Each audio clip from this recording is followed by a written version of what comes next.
Bismillah ar-Rahman ar-Rahim.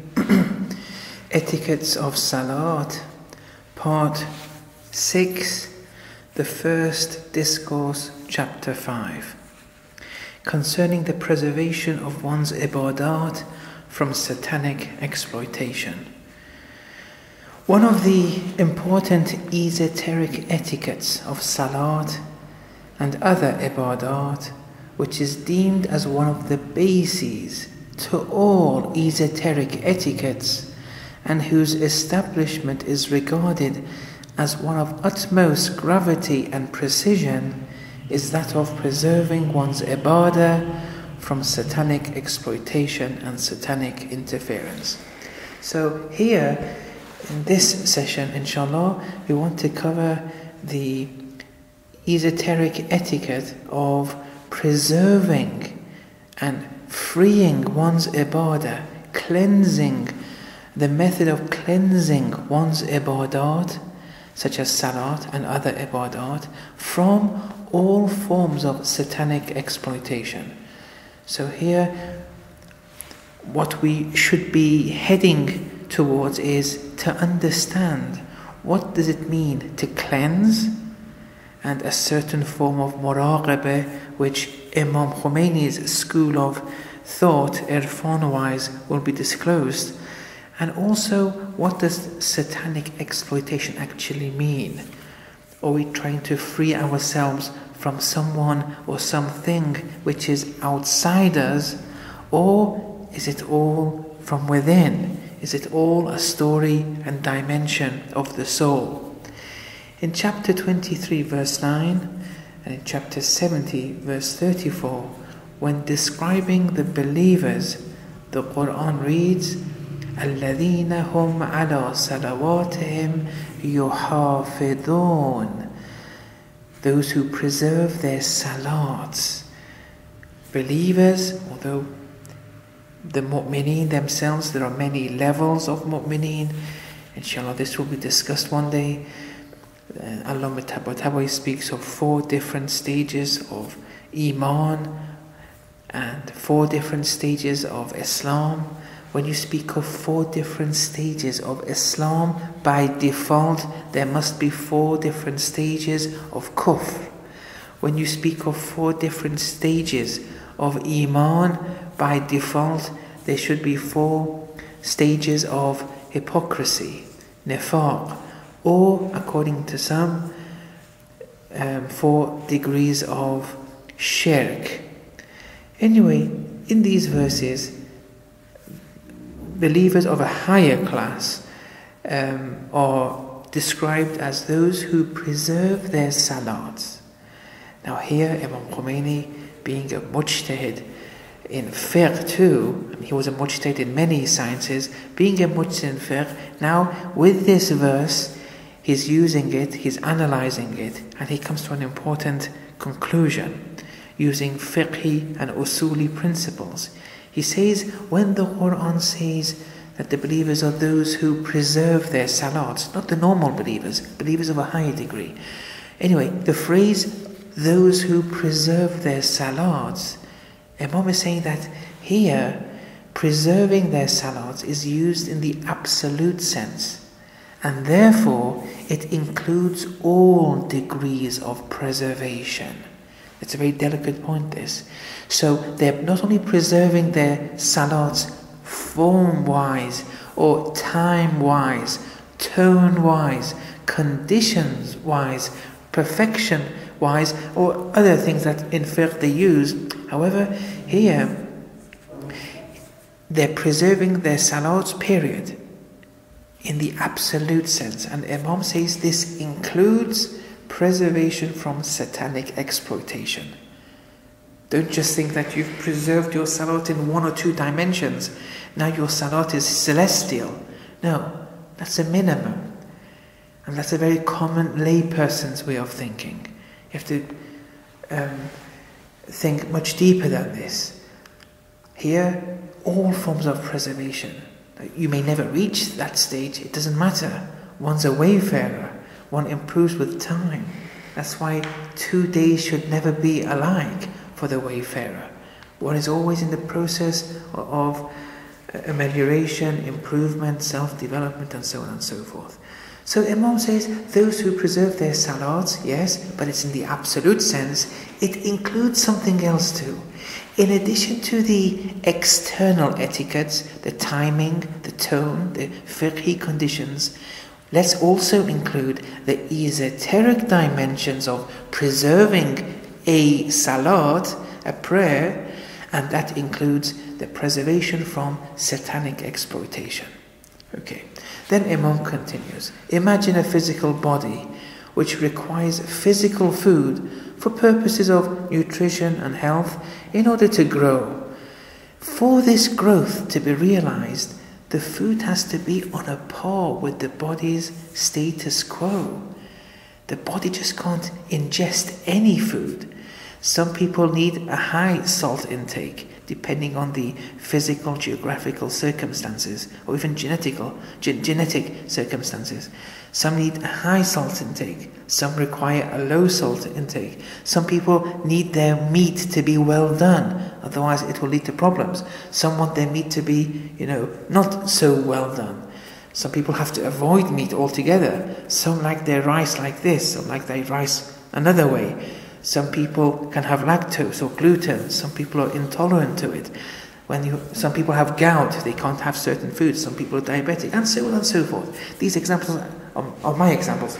Imam, I'm just trying to explain, or just to describe it, to give a more vivid description.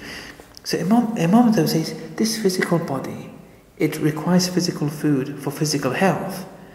But for this growth, for example, this physical growth that it wants, by taking the food, this food that it takes has to be on a par with the body's status quo. You have to look at the health status quo of the person before he can choose what he or she can or cannot consume.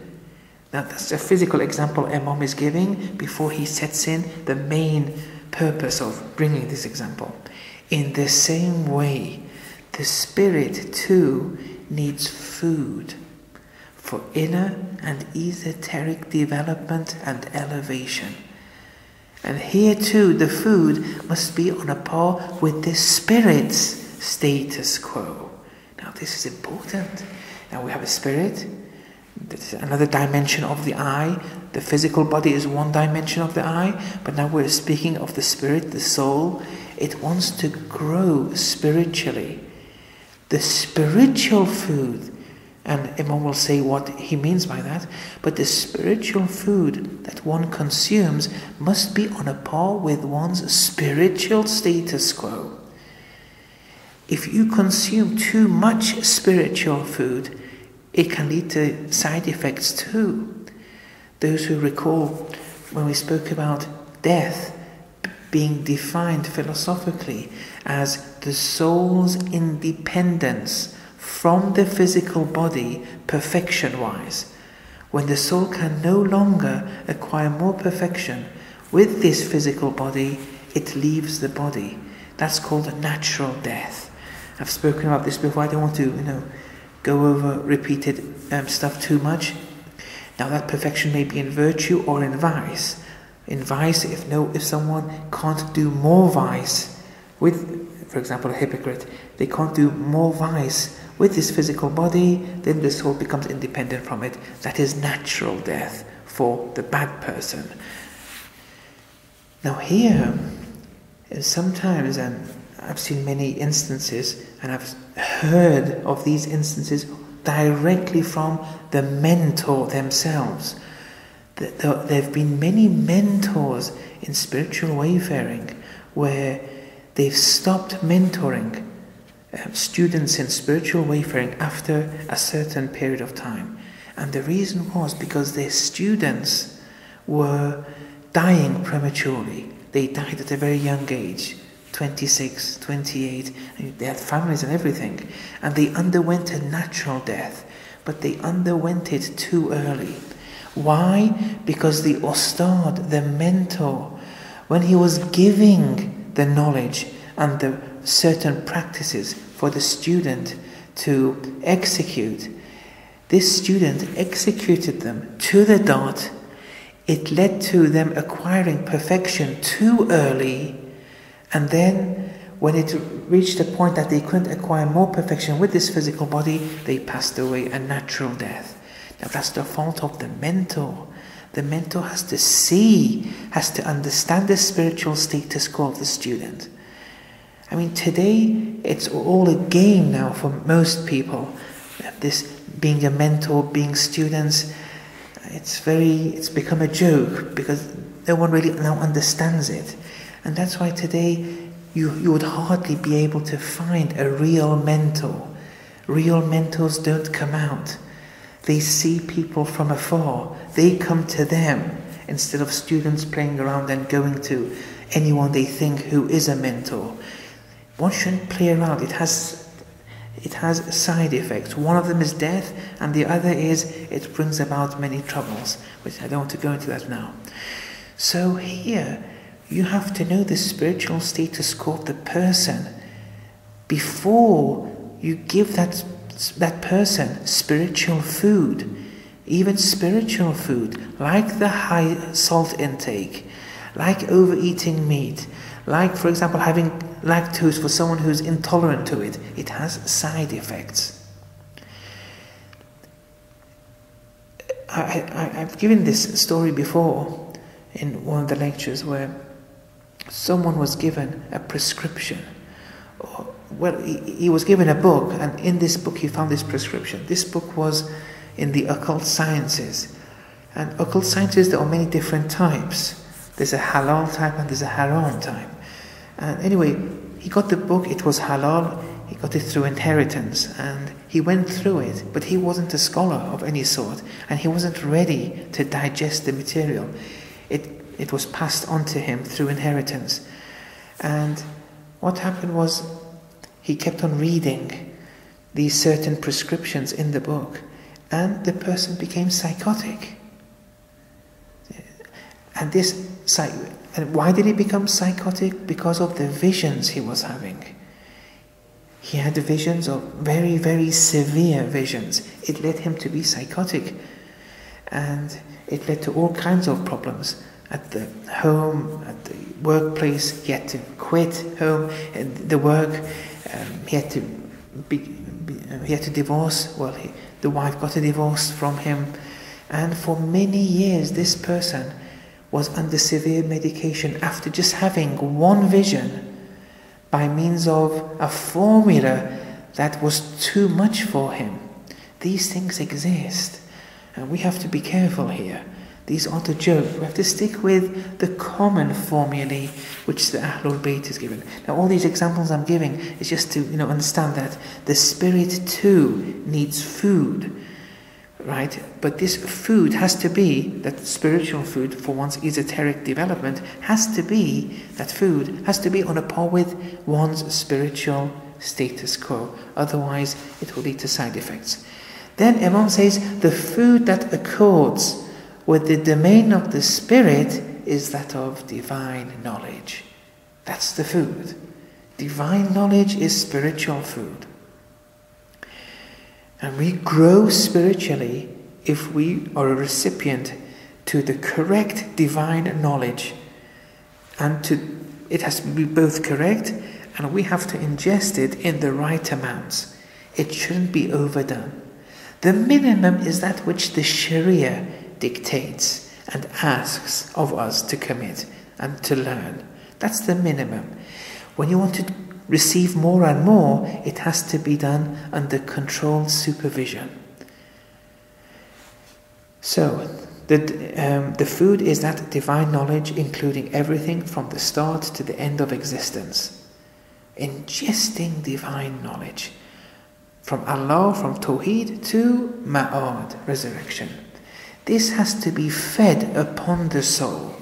And then Imam says, that's why experts have defined philosophy as the conversion of man, or man's becoming into, or the conversion of man into an immaterial world that is on a par with, or that matches with, the physical world, both form-wise and perfection-wise. Now that's a definition experts have given in relation to philosophy. Now this definition, inshallah, I'll open it up soon, but it's referring to spiritual nutrition and how and what man must become when ingesting spiritual food. What man has to grow into. The definition says conversion of man or man's becoming into an immaterial world. But an immaterial world that matches the physical world. Form-wise and perfection-wise. It's on a par with the physical world. But man is becoming. As one is a recipient to spiritual, divine knowledge and is ingesting the food, man is becoming, moment to moment, day after day, meal after meal. Is becoming what? It's becoming an immaterial world. Man is becoming an immaterial world. What kind of immaterial world? We'll explain it in a minute. But it matches the physical world. There's a sun in the physical world, man has a sun. There's a moon in the physical world, man has a moon. There's mountains, man has mountains. There are prophets, man has prophets. What does all this mean? Now all this becoming into this immaterial world is by executing the Sharia, the divine rituals, and the Tariqah. And we've spoken about that before in a lot of depth. Now, here, what does it mean when we speak of, okay, the way is through the Sharia and the Tariqah? You can become an immaterial world which matches the physical world. But we need to understand this idea of becoming an immaterial world. What does it mean? We have traditions on this too. Amir al-Mu'mineen alayhi salam. وَتَحْسَبُ أَنَّكَ جِرْمٌ صَغِيرٌ. Do you think you're just a small lump of flesh in this body of yours, 1 meter 70 whatever, or with 80 kilograms of weight and this and that? You think that's it? You think you, أَنَّكَ, you think you, the human, is that it? A lump of flesh? Whilst وَفِيكَ, whilst within you, إِنْتَ وَالْعَالَمُ الْأَكْبَرُ, within you lies a greater realm, a greater world. Now this has to be understood. Don't forget the definition. Man's becoming into an immaterial world. You see, these definitions that the philosophers, the ulama, they give, it's all based on the Quran and the traditions. They don't go aside and away or distance themselves from the traditions of the Ahlul Bayt. They have 250 years of treasure, of traditions from these immaculate, infallible individuals.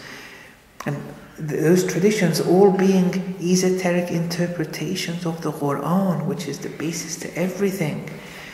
It's all derived from the Quran. They're not just making this up. So we can also become the world. But we can become an immaterial world. Don't think you're just a piece of flesh. Now, Ayatollah Hassan Zadeh Amuli, Hafidhahullah, has opened this idea up to some extent. So I'm going to read from one of his books now, which I've translated this part of, that extract I've translated for you. But before that, just one point, so to make you more prepared to digest what Ayatollah Hassan Zadeh has to say. The Urafa believe that the cosmos, okay, whatever is a manifestation of all of Allah's attributes. All of Allah's attributes are manifesting in the cosmos, moment to moment. Man, insan, Khalifatullah, also has this capacity. Like the cosmos, like the physical world, forgive the expression, man, like the physical world, like the physical cosmos, also has the potential to manifest all of Allah's attributes. Okay, so that's one important premise to understand. That in the same way that the cosmos is manifesting all of Allah's attributes, man too has that capacity, man alone, has that capacity to be a manifestation of all of Allah's attributes. On the side, the Quran also is a book where all of Allah's attributes are manifesting. So, Inna anzalnahu fi laylatil qadr is using the pronoun we. We've revealed here. We being all of Allah's attributes in play, in manifestation. The zuhur of all his attributes are active here. So, and this can be seen in many other parts of the Quran too. Be very sensitive when you see the pronoun we. For example, we poured the rain and so on and so forth. Why? What's the relationship between all of Allah's attributes and rain? If you think about it, you'll come to the answer soon. Okay, so here, let's go into one of Ayatollah Hasanzade's books. Ayatollah Hasanzadeh has many books. Some of them are milestone books. Some of them are major reference points to understand Ayatollah Hasanzadeh's books. One of those is called 1001 Words. Hezar o yek kalame. Now the reason I'm mentioning these is because I get many emails from many people. They want to know the books that I'm reading. Well, first of all, in the seminaries, one's knowledge is mainly based on the studies in the seminaries. There are many sciences, one has to study all of them bit by bit. But in relation to Ayatollah Hasanzadeh, this particular book is a very good book. Yes, it's very difficult, it has many difficult areas. If one is alone and they don't have the seminary background, not only will they not understand it, they probably misunderstand it, and then many things will go wrong. I recall once I referred someone to a book by Sabzawari, the famous philosopher, about 150 years ago. It's a very good book, and I very foolishly referred it to someone, a lay person, and then that person referred to the book, and since they knew Arabic, they kept on reading it, and they came up with the most atrocious conclusions for themselves, and that really was a lesson for me. And that book may have been simple for some people, but I didn't look at the person's, I didn't take heed of the person's, capacity to absorb this kind of thing. And that was something which really was very difficult for me to absorb too.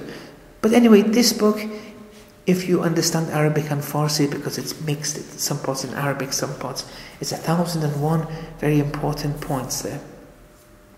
And you'll benefit a lot, especially if it's under supervision and you have the necessary background. Anyway, this is from that book. He first said in the verse, وَعَلَّمَ آدَمَ الْأَسْمَاءَ كُلَّهَا, where famous verse in Surah Al-Baqarah, I can't remember the verse now, where Allah is teaching Adam alayhi salam all the names. He's saying that this is denoting man's true identity, i.e. a manifestation of Allah's attributes which constitute the truth of all things, meaning that whatever is in the cosmos is a manifestation of Allah's attributes. Now man's identity too is being a manifestation of all of Allah's attributes. Which attributes? Attributes from which everything is a manifestation of. And then he continues, and man's heart, this is Ayatollah Hasanzadeh, and man's heart, once it becomes informed or incorporates these attributes become the spiritual food of the heart. You see how things are becoming to link bit by bit now together. Rather, it becomes the heart here referring to the soul. And it is this heart that is referred to by traditions that state that in relation to the container of knowledge, that whatever enters the container of knowledge, it expands in proportion. Here, the soul being that container of knowledge, the container of ilm. Now it doesn't mean like a physical container and you pouring something physical into a physical container. No. Here, whatever you pour, whatever you incorporate, it makes the soul, the container, expand more and more. It doesn't become more and more limited like a physical container. It becomes more and more limited.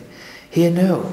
As you learn, as you incorporate divinity, you, the soul, expands more and more.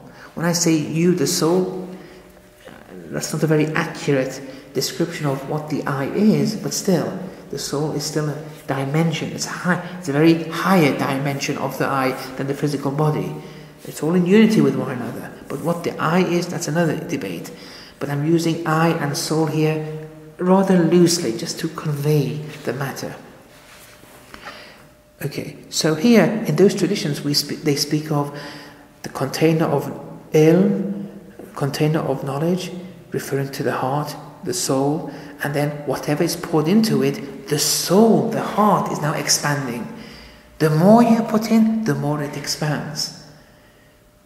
The growth of the spirit, the growth of the soul is directly in proportion to knowledge, directly proportion to ilm. Although what kind of ilm, that's another issue here. So that heart, then Ayatollah Hassan Zodhi continues, that heart that covers all beautiful names and is a manifestation of all exalted attributes, pertains to the perfect man, Insan al-Kamil, or the Ma'soom. Although Ismat has degrees too, but the Ismat of the 14 infallibles is different to the Ismat, the infallibility of the 124,000 prophets. It's different to the Ismat of the saints and the disciples. It's a term which has many instances and aspects to it. One can become the perfect man. Another term for perfect man, one is Ma'soom, another is the Kummalin. For example, you may have heard. It's all referring to the same thing, but all these terms, they have degrees. Degrees lie within them. It's not black and white. So, he says, that heart that covers all the beautiful names and is a manifestation of all the exalted attributes, it pertains to the perfect man. And in accordance with essential and providential potential of each name, in accordance with the essential and the takwini potential of each name, because each name, each attribute of Allah manifests in a particular manner. On a par with that essential and takwini, providential potential of that name, the name exerts a certain ruling, a certain effect, it has a certain definition and boundary. So he says these names, depending on the name, depending on its potential, it manifests in a way whose definition, boundaries, rulings and effects differs from one another. It all depends on the name.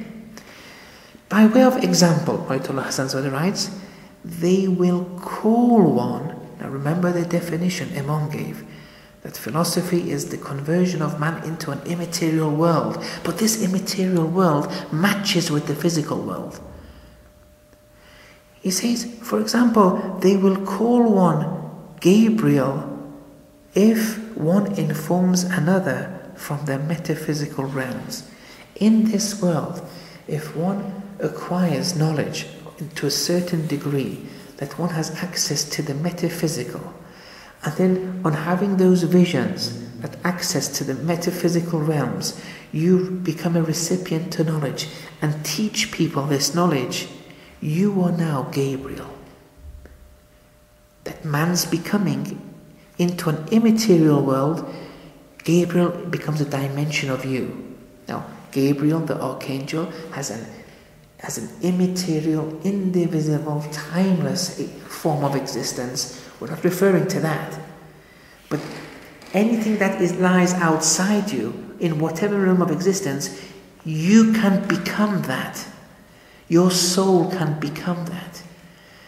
If you have access to the metaphysical realms and you receive divine knowledge and you teach it to others, you have Gabriel dimension within you. They will call him Mikael if one offers and donates ma'arif and makarim to those who seek it. Let's say you are a possessor of divine knowledge, of divine lordly ethics, and you donate this, you offer it to those who seek it, and you give this as a way of sustenance to those who want it, you become Mikael. You have a Mikaeli dimension within you. Now look at the soul here. This multidimensional soul that is you, it's becoming an immaterial world. You are becoming Mikael, you're becoming Jibrail. They'll call you Israfil if the person conveys ma'ad and the return to those who search for it. There, Israfil, if you can allow people or afford them the opportunity to convey resurrection, so they undergo resurrection whilst in this realm, you too, because you're granting a certain form of life to people who are living physically in this physical world, but they're undergoing ma'ad, they're undergoing resurrection and the return. If you can grant that to people, you are Israfil. Your Israfili dimension has actualized. And they'll call you Israel if they kill the traveler's nafsul ammara. If you manage to kill the ego, the dimension that commands you, people, to sin, to commit vice, if you kill this aspect in travelers to Allah, in students who come to you to ask for how to reach Allah subhanahu wa ta'ala, if you manage to kill that aspect within them, you kill that ego, you too are Israel. You're becoming an immaterial world. Everything that exists outside you, in all realms, you become, day after day, moment after moment. And then, it's quite a long extract, but I've chosen a few sentences from it. He says, Ayatollah Hasanzadeh, you become Adam if you teach those who are looking for guidance. You become Noah, Hazrat Nuh alayhi salam, Nabi Nuh, if you save those who are stuck and struck in the storm of affliction. If you save them. People who are living in various places, they can't get out, they really have trouble, they're really burdened, and you relieve their burdens. You acquire that Nuhi dimension. Ibrahim, if they let go of the fire of existence, killing that which is Nimrod Philik and becoming Allah's friend. If you kill that fire of ego within, and you kill that which is world-loving, Nimrod Philik, because Nimrod, he had a love of the world. If you can kill that within you, and become, after killing these aspects, you become Allah's friend, that khulla, which the Quran speaks of, as a specific form of friendship. This concept of friendship, and especially in relation to Ibrahim alayhi salam being Allah's friend, this, I once spoke about it in the Vatican. It's readily available, the article, it's online. But if once you succeed at doing all these three, then the Ibrahimi dimension within you becomes actualized. You become Ibrahimi. Then you're Moses if one drowns the pharaonic existence within the Nile of non-existence, and who calls upon the beloved on the mountain of proximity, the mountain of Ghurb. If you kill the Pharaoh, self-conceited, arrogant existence within you, within this whole huge ocean, this Nile, the river Nile, the Nile of non-existence, where non-existence meaning here that everything other than Allah, not non-existence in the sense of, there's something concrete called non-existence. No.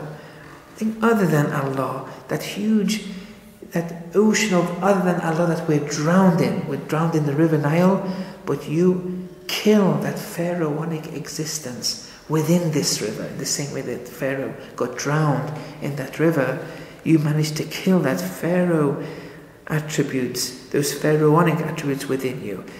And you were called upon, or you called upon the beloved on the mountain of proximity with your mi'raj, becoming closer and closer to Allah. If you succeed having such a mi'raj, if you succeed killing the pharaonic existence within, you too, yes, you also have a Moses dimension within you. You too also can be called Moses. You can be called Khidr, Nabi Khidr, if one attains to ladunni knowledge, where you become someone who has and is a direct recipient to divine knowledge, rather than the acquired form of knowledge that we acquire in this realm. If you are a recipient to this form of knowledge, the ladunni knowledge, where knowledge from the metaphysical is directly given to you, yes, you're also called Nabi Khidr.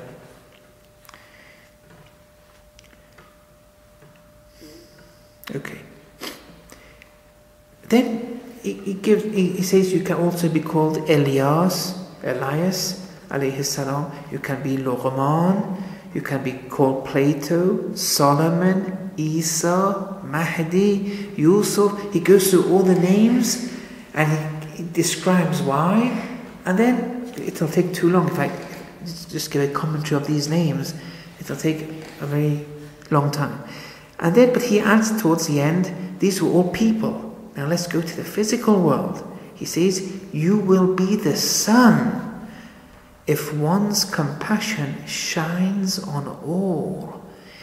If you have a lot of compassion, and this compassion permeates to all people around you, you also will be a sun. See, you're becoming an immaterial world within. That's you. But this world within isn't within the physical flesh. It's a limitless, infinite world. But it's all you in dimension. And then, in the same way that the physical sun has certain effects, it shines on all, the same sun, once that same sun is translated into the sun of your immaterial world, how? If your compassion shines on all, and then you will also be the sun. You will also, the same attribute which led to the manifestation of the physical creation that is called the sun, that same attribute, if incorporated within you through compassion to all, you will also have a sun, but it's not physical. Your sun is immaterial, or semi-immaterial at least. Because, okay, you will have clouds if you satiate the seekers of knowledge with divine knowledge. And he keeps on going into other different examples in the worldly realm. In short, the world and whatever lies outside it is in it. It's in man. Not in the physical sense. Man is a multi-dimensional creature. Man, this is a very important principle. Always have in mind that man, or the I, it's a multi-dimensional creature or entity extending from the physical earthly realm to realms beyond the divine throne. There's no limit. There's no limit even to its different levels of immateriality. Okay. Now let's go back to Imam and Oda Wasab. I thought that was important because Imam kind of went through this in a code form way. I just wanted to open it up a bit. Now, assuming each of these spiritual foods are purified from satanic exploitation, So each of the things that you're ingesting, the knowledge and the actions that you do, if they're purified from satanic exploitation, then we still haven't opened up what we mean by satanic. And we still haven't opened up what we mean by this process of cleansing and being purified. How this has to, actually come around. These things, it has to be explained.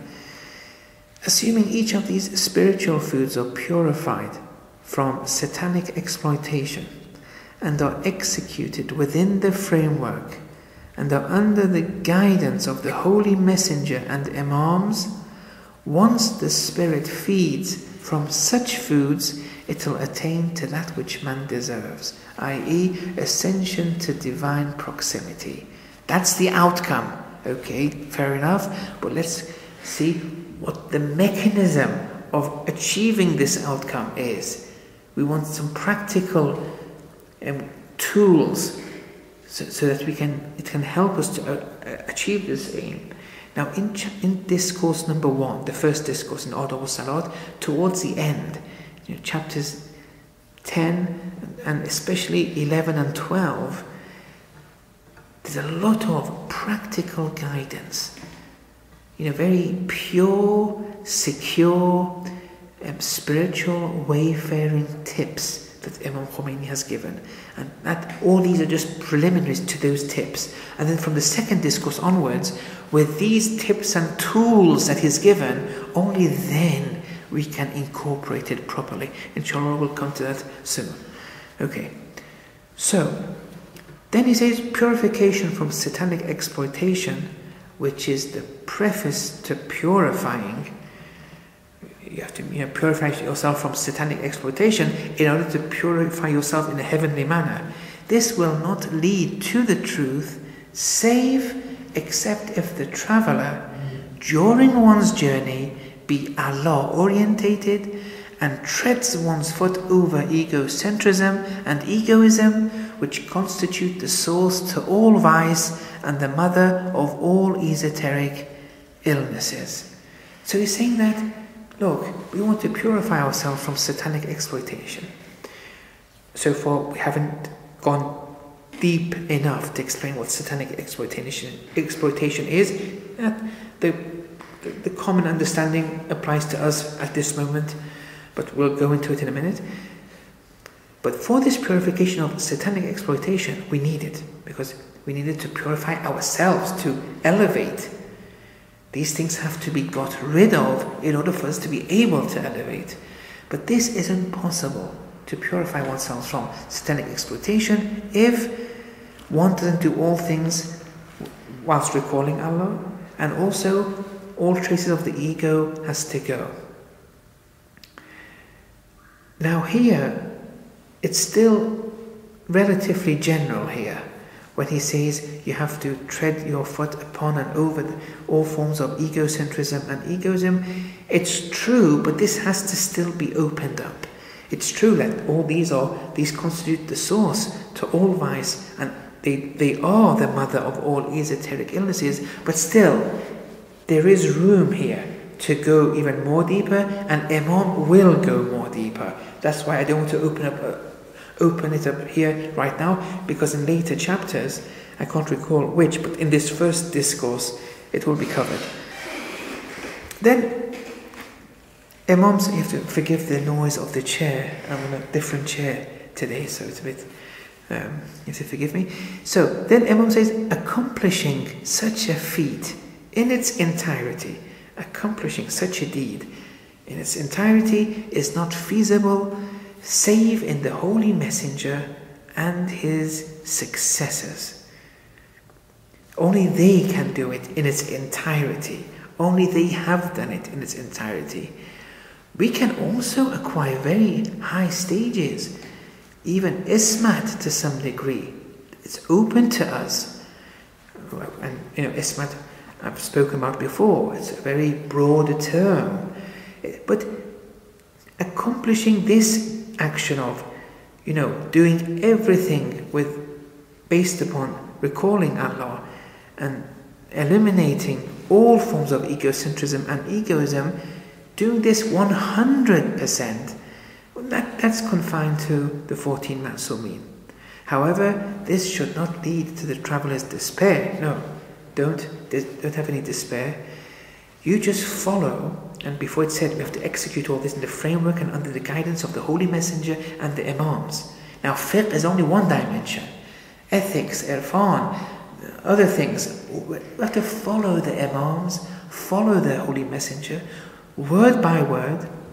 Now if it's a fiqh dimension, the experts in fiqh, they tell us what the Imams have said. It helps us there.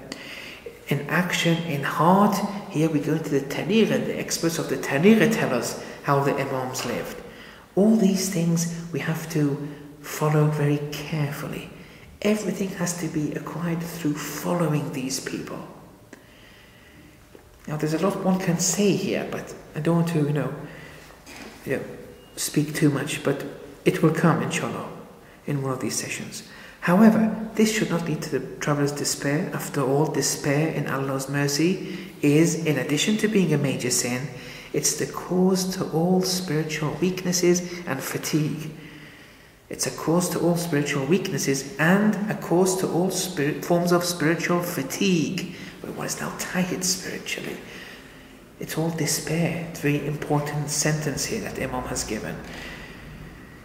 And one of the reasons why committing suicide is haram is because you had and experienced despair before Allah's mercy to a very large degree. That which is possible for the common lay person is the light, the comfort of the eyes of the people of Ma'rifah, and that is ascension. And this is possible. We may not be like the Imam, we may not be like the Holy Prophet. We can't acquire that status, but still we can acquire ascension.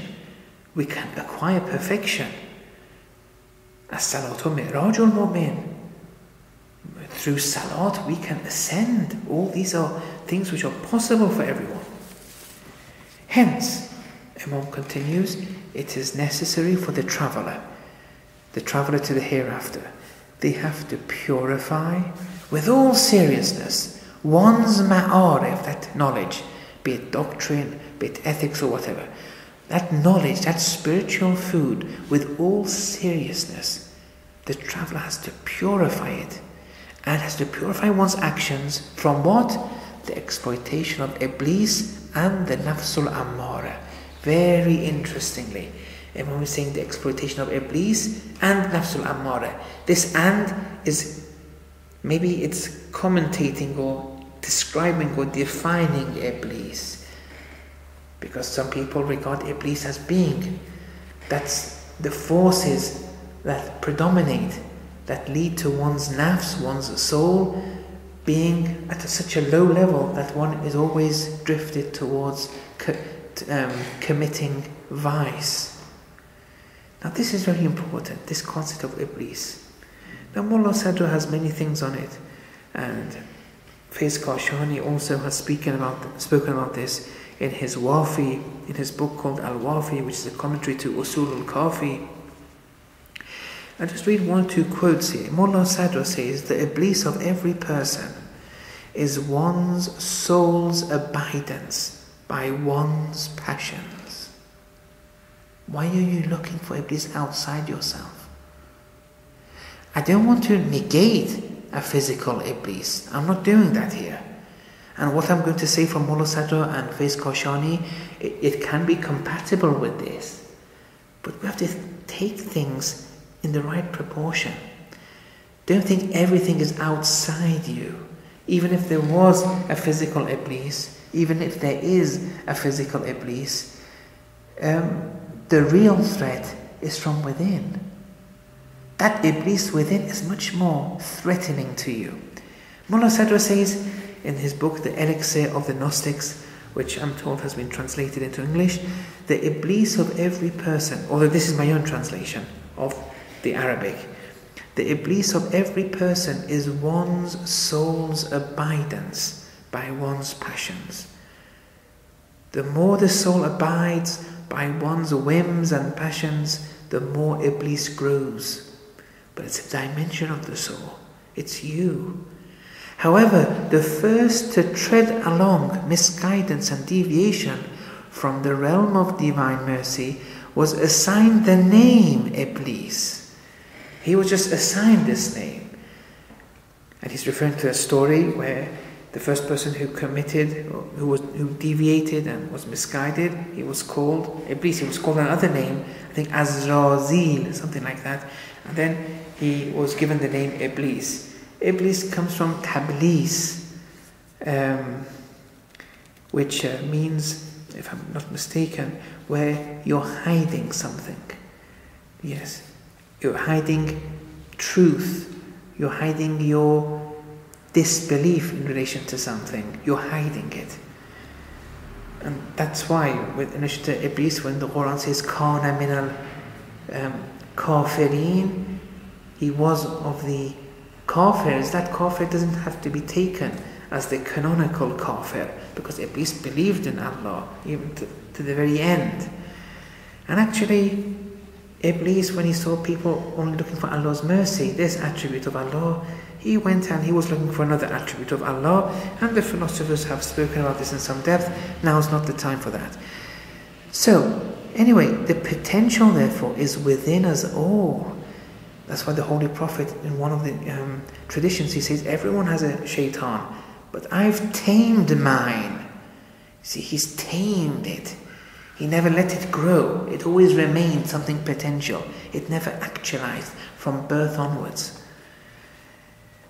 But the Iblis, the potential is within everyone, but it's within. That's the main threat. Faiz Kashani says in Al-Wafi, ignorance is the dark dimension of the soul that is created secondarily to and in the shadow of, it's created secondary to and in the shadow of the intellect, aqla. Otherwise, ignorance is the dark dimension of the soul. It doesn't exist primarily. It only exists in the shadow of aql. Wherever the aql predominates, there's no ignorance. Whenever the aql, the intellect, fails, ignorance grows. Secondary, not independent from aql. It's when the aql fails, ignorance grows. So he says, this ignorance is a dark dimension of the soul that's created secondary to and in the shadow of the intellect. Without it, ignorance being created independently from the intellect. All the evil that arises on earth is established through it, i.e. through ignorance, or when the aql fails. And this is Iblis per se. Allahu Akbar. Faiz Kashani. This is Iblis per se. Now, he's given a commentary to Usul al-Kafi. The first chapter of Usul al-Kafi is speaking of aql and jahl. And it speaks of the army of aql and the army of ignorance. For example, in the army of ignorance, there's despair, there's injustice, and many other attributes, around 70. In the army of aql, intellect, there's hope, there's justice. In ignorance, opposite to hope, despair. Opposite to justice, injustice. Opposite to being grateful, being ingrateful, and so on and so forth.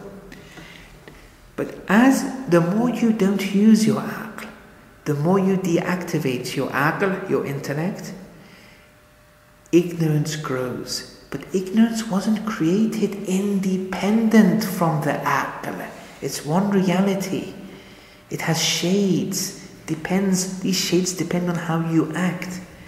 If you allow the soldiers of the intellect to reign over and predominate over you, where you have hope, justice, gratitude, and so on and so forth, there are about 70 of them, here you would be a true intellect, a true manifester of the intellect. But the more of these attributes of the army of intellect you fail to disclose within you, you fail to practice, you fail to incorporate, there automatically, in the shadow of this deactivation of the intellect, there grows and predominates ignorance, and these vicious attributes will grow within you, will predominate over you, and these attributes of ignorance, this is Iblis per se. Okay.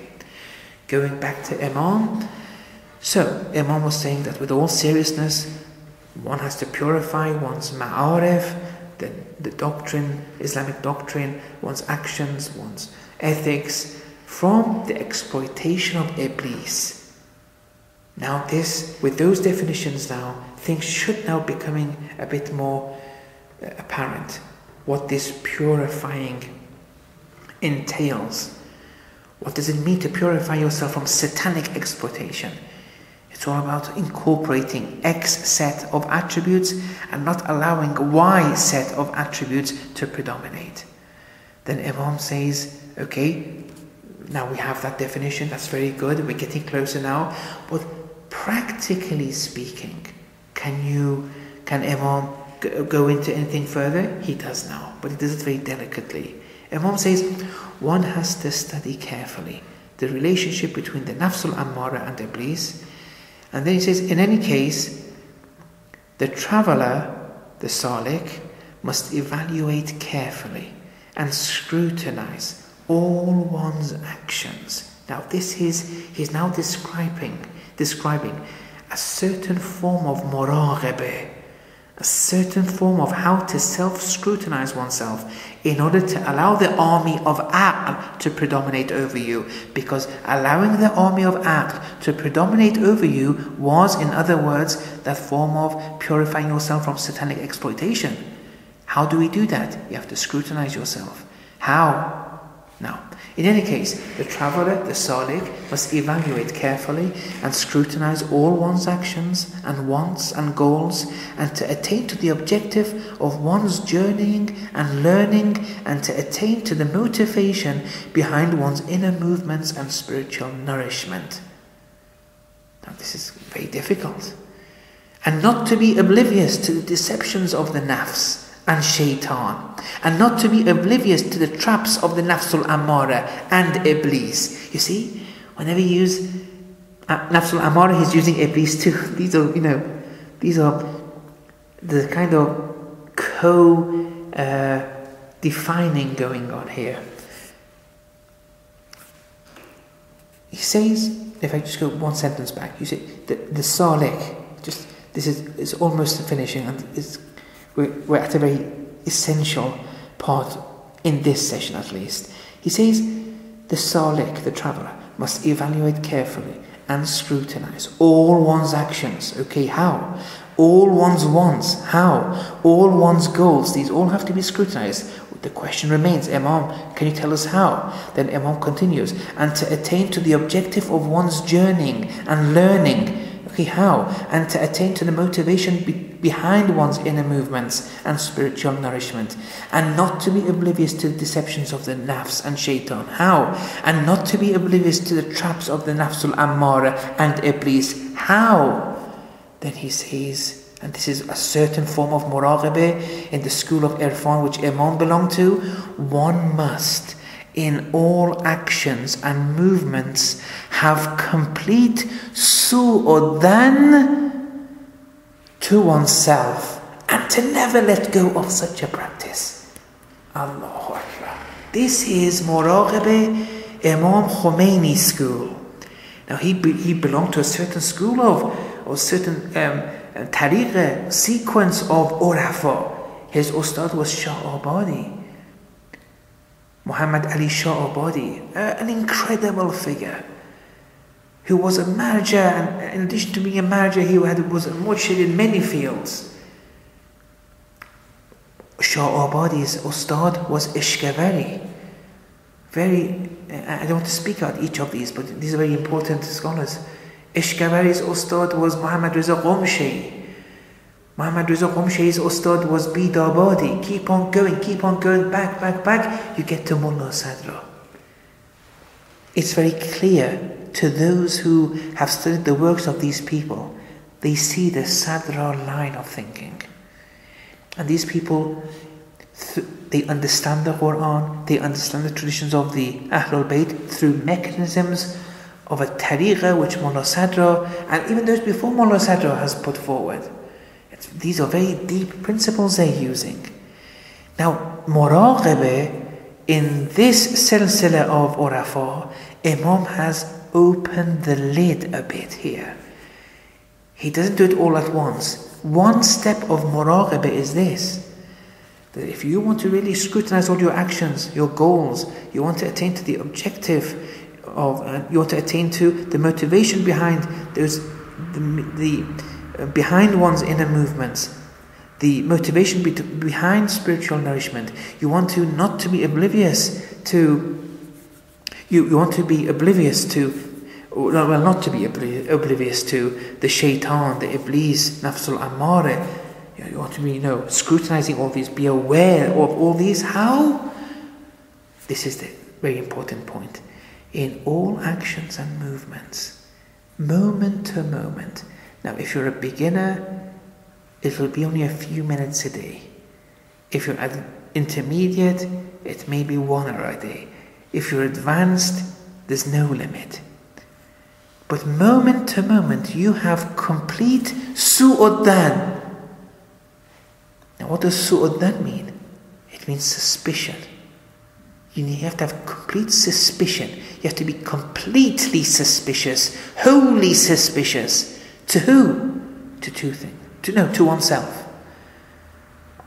You have to be completely suspicious to oneself. That's it. How you act, how you think, what you do, always be completely suspicious. Maybe I did this for other than Allah. Always ask yourself that before doing an action. Maybe I'm doing this for other than Allah. Maybe I did it for him or her or that thing or this thing. Or even in the beginning when your intentions were holy, then during that whatever project you've entered into, whatever action you're in the middle of, maybe suddenly there, don't let go of suspicion. Imam says, and never let go of such a practice, because even sometimes in the middle you may fail, in the middle of that action. This su'uddan has to be done in complete terms, complete suspicion to yourself. Because whatever comes out from you, whatever emanates from you, at the end it goes back to your intentions. Spirituality is a function of one's intentions. And then Imam says, the slightest compromise in this regard can be the cause to one's downfall and ultimate destruction. After all, if the spiritual nutrition is not purified of satanic abuse, and the latter even brings about the nutrition. So sometimes the spiritual nutrition that you're feeding the soul is not purified of satanic abuse. Or you do an action and you do it with good intentions, but then eventually those actions become polluted with satanic abuse, meaning, those attributes, those vicious attributes predominating over you. But sometimes from the very beginning, when you do something, it's done satanically, if such an expression exists. From the very beginning, it was based on Satan. From the very beginning, the basis and scaffolding was all false, wicked, vice. Sometimes you start off well, and in the middle you may fall. But some people from the very beginning, they're feeding themselves. See, feeding here becomes very important. In muraqabah, for those who've listened to these lectures on muraqabah, remember there are filtering mechanisms that you have to go through to refine, to tune your intentions. Here, Imam is saying what one of those filtering mechanisms are. In those lectures which I gave Allama Tabataboi's filtering mechanisms of muraqabah. Now this is one of Imam Khomeini's. He also has 3. And either in this book or in other books he mentions them. But here one of them appears. What's that? Action to action, moment to moment. Don't panic for beginners. And we're all beginners, me and you all together. It may only take a few minutes a day. Don't worry. No, spirituality takes time, and it has to take time. Those who see results too early, it's a weakness. Now the great scholars have said this. It should take years and years of spiritual wayfaring. And the reasoning they give is very interesting. Ayatollah Hassan Zadeh has written about this in one of his books. Anyway, so what's this? Which aspect of muraqabah? What is it? What must we do? These practical examples now. Action to action. Always have complete suspicion to yourself on why you're doing it. And ask yourself, am I doing it for Allah or not? Moment to moment, action to action. After all, if the spiritual nutrition is not purified of satanic abuse, and the latter even brings about the nutrition, in brackets for example, in the first place, comparing two things here. When the latter even brings about the nutrition, it means here, comparing it, when in the very first place, when you're doing an action, it's already contaminated with satanic abuse. Whereas comparing it with a scenario where you start off well, but in the middle, naturally these two shouldn't be judged together or equally. What happens is, in addition to the fact, if, for example, if that spiritual nutrition is not purified, that ma'arif, that divine knowledge, aqa'id, action, ethics, if it's not purified from satanic abuse, what happens is, in addition to the fact that one's heart and soul will not be nurtured, and thus will not attain to one's potential, disastrous deficiencies may arise, leading the traveller upon the path of Satans or cattle or predators. It's all within. You are the cow, you are the predator, and you are the shaitan if this muraqabah in this particular fashion, where it's all to do with preserving the ibadah from satanic exploitation, if it's not observed, you become shaitan, you become iblis, or depending on the actions, you become cattle and you become predators, and even you're worse than animals.